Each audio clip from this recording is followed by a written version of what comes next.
اعوذ باللہ من الشیطان اللعین الرجیم، بسم اللہ الرحمن الرحیم۔ السلام علیکم ورحمۃ اللہ وبرکاتہ۔ محترم ناظرین کرام، ہماری کلاس احکام شرعیہ کے بارے میں جاری ہے۔ آج ہم حج کے جو واجب اعمال ہیں ان میں سے عمرہ تمتع کے واجبات کون کون سے ہیں وہ آپ ناظرین کی خدمت میں بیان کروں گا۔ عمرہ تمتع یہ جو حج ہے یہ دو عبادتوں سے عبارت ہے۔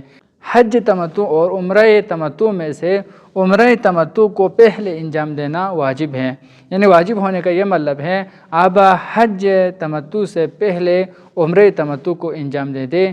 یہ نہیں ہو سکتے کہ آپ پہلے حج کو انجام دے دیں پھر اس کے بعد عمرہ تمتع کو انجام دے دیں، یہ صحیح نہیں ہے۔ عمرہ تمتع میں حاجی کے اوپر 5 چیزیں واجب ہیں۔ ان 5 چیزوں کو، ان 5 اعمال کو ایک کے بعد دوسرے کو انجام دیں گے تو عمرہ تمتع ہے وہ مکمل ہو جائے گا۔ ان کو آپ اپنے مرضی سے نہیں کر سکتے ہیں، یہ جو ترتیب شریعت نے بیان فرمایا ہے اس کے مطابق آپ اعمال کو انجام دیں گے تو آپ سے جو واجب ہے، فریضہ ہے، وہ ادا ہو جائے گا۔ عمرہ تمتع کے واجب اعمال میں سے اول ہے کسی ایک میقات سے احرام باندھنا۔ حاجی کے اوپر واجب ہیں وہ کسی ایک میقات پر چلے جائے اور وہاں سے احرام باندھ لیں، عمرہ تمتع کی نیت سے احرام باندھ لیں اور احرام باندھنے کے بعد مکے میں داخل ہو جائے۔ یعنی احرام باندھنے کے لیے میقات کتنے میقات ہے اور ان کا نام کیا ہے اور وہ انشاءاللہ بعد والی ویڈیو میں انشاءاللہ بیان کروں گا۔ ان واجب اعمال میں سے دوسرا عمل ہے خانہ کعبہ کے گرد طواف کرنا، یعنی خانہ کعبہ کے گرد 7 چکر لگانا ہے۔ جب آپ ان 7 چکروں کو مکمل کریں گے تو آپ سے جو طواف کرنے کا جو فریضہ ہے وہ مکمل ہو جائے گا۔ شریعت نے 7 طواف مقرر کیا ہے تو آپ اس سے کم نہیں کر سکتے ہیں، 5-6 نہیں کر سکتے ہیں یا اس سے زیادہ نہیں کر سکتے ہیں۔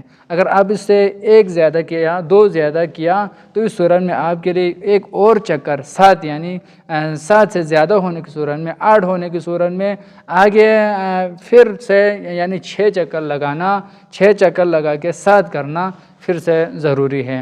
اس طریقے سے آپ یعنی 7 کو مکمل کرنا ہے، اس سے نہ کم اس سے نہ زیادہ۔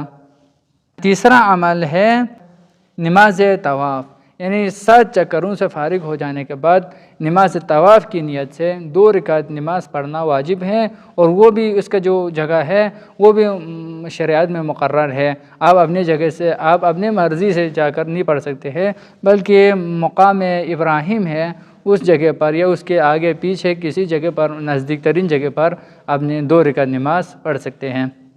اعمال میں سے چوتھا عمل ہے صفا و مروہ کے درمیان سعی کرنا، یعنی یہ بھی 7 سعی ہیں، یعنی صفا سے شروع کرنا ہے اور مروہ پہ ختم کرنا ہے، اور مروہ سے شروع کرنا ہے، صفا پہ ختم کرنا ہے۔ اس طریقے سے 7 چکر لگانا، 7 دفعہ سعی کرنا یہ بھی واجب ہے۔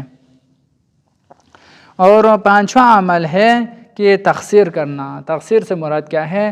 سر کے بال یا داڑھی کے یا مونچھوں کے جو بال ہے ان میں سے کچھ کم کرنا ہے، بالکل ختم کرنا یہ نہیں ہے، بلکہ تھوڑا سا سر کے بال آپ کم کریں تو یہ تقصیر کا عمل ہے وہ مکمل ہو جائے گا۔ جو ہی حاجی تقصیر کریں گے، ان 5 اعمال کو انجام دے کے آخر میں تقصیر کا جو عمل انجام دے گا تو احرام کی وجہ سے حاجی کے اوپر یعنی چند چیزیں، یعنی تقریباً علماء کرام نے فرمایا ہے، فقہاء کرام نے فرمایا ہے 25 سے 30 چیزیں حاجی کے اوپر حرام ہو گئی تھی، وہ ساری چیزیں حلال ہو جائے گی۔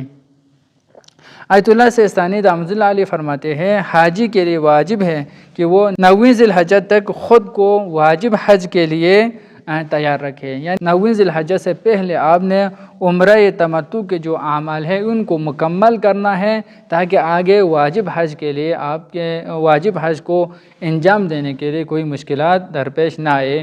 تو جو ہی آپ عمرہ